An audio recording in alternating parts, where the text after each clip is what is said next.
Welcome to CUWFalcons.com. I'm joined here by women's golf head coach Charlie Averkamp to talk about the NCAA Division III championships coming up next week. Coach, let's talk about the championship and some of the other things that have been going on. You are the men's golf coach, but you took over the women's program in mid-March as Jimmy Ingman stepped down. Was that an easy transition, already having coached the men's team? Yeah, it was a little unexpected, obviously, with Coach Ingman leaving. He did a great job, obviously, setting the foundation for this program. Led them to the conference championship in the fall, and it was a very easy transition to kind of just to help them, guide them in the spring here, and as we look forward to the NCAA tournament next week. Obviously, being in the state of Wisconsin, one of the things every single year you're going to face is poor weather in spring. How has that been a challenge, and how have you tried to overcome it, not being able to golf on the course and competition as much as you want to? Well, I'm not really sure you can call this spring, but we've been it's been an obstacle. Every day is kind of different, but I mean it's a testament to the women. They've been out there working hard. They've made time to go to the course by themselves. They obviously have busy class schedules, and they've done everything they can to be ready for Florida. Is that something you try to do? Is keep them on the range as much as you can, and on the putting green and the chipping, just to at least keep the rhythm going and the flow if they can't get on the course? Yeah, I think that's a big part of it. Anytime you can go out there and hit, anytime you can go out there and putt, it's definitely going to help your rhythm, help your confidence, and we definitely want to build that going forward. Now this team is the two-time defending NAC champions. Obviously the second year you're going to the NCAA. What does it mean to represent the NAC going down to the national tournament? There's just 21 teams going. What does that mean for not only for you but for the players? Have they talked about that, what that means? Well, anytime you say NCAA tournament, it's a big deal. Obviously over 400 Division III schools in the country.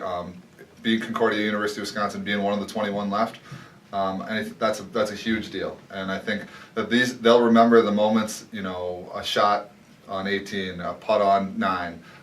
In their future, and just to be a part of an NCAA tournament is something that you'll cherish the rest of your life. What's the schedule coming up? When do you leave? What's the practice routine? Obviously, there's 4 days of competition next week. What's the schedule going forward, and the mindset of where this team is? It's a very busy week. It's jam-packed. We leave Saturday. There's check-in Saturday night. Sunday we have a walkthrough round. Where we'll walk the course. Not allowed to bring club on there, so we'll bring a couple balls, see how the greens are played.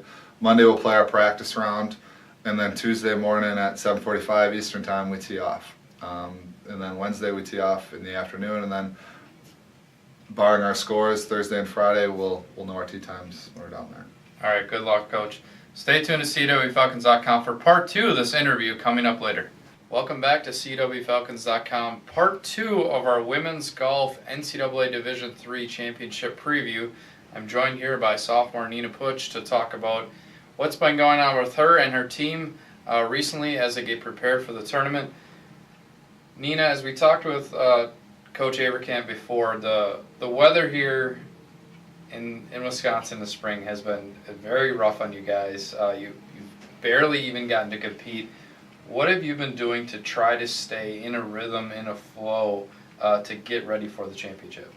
Well, I've just been, luckily for us, our facility that we can practice at, Missing Links, has indoor and with mats and also has heating.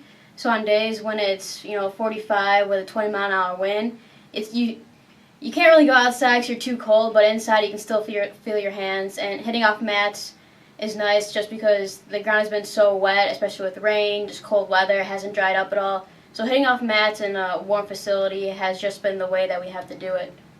Do you think that's going to hamper you at all when you get down to Florida, knowing that you've been hitting off of mats, you haven't had the greens that you had last year that were in really good shape, that there was a lot of sand and some fertilizer and et cetera out there. Is that going to help or hurt you? It's going to hurt for sure, just because my swing personally isn't, I don't like hitting off mats just because I hit them so well off mats, and then on grass I just don't hit them as well, so I get a little discouraged.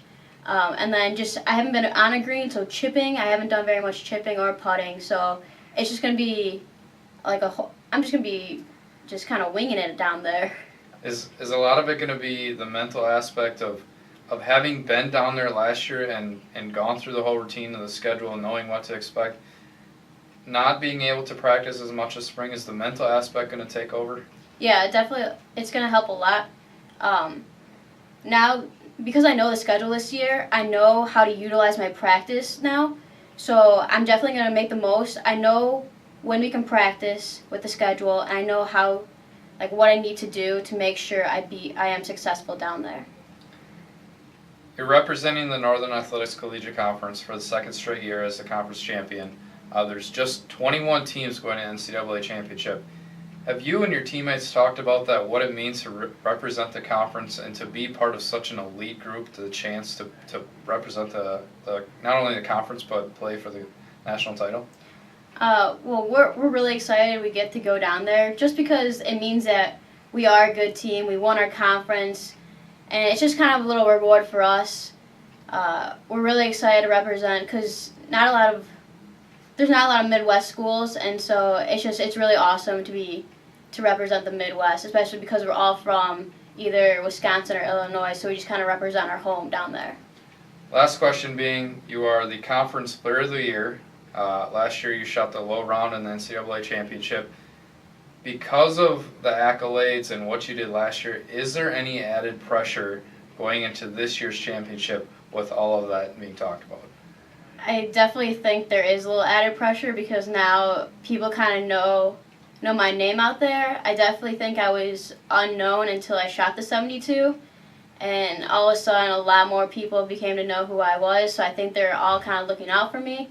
And I kind of feel like I'm going into the tournament being the girl that shot 72 last year, so I hope that I can live up to the name that I've made for myself and just surprise some people.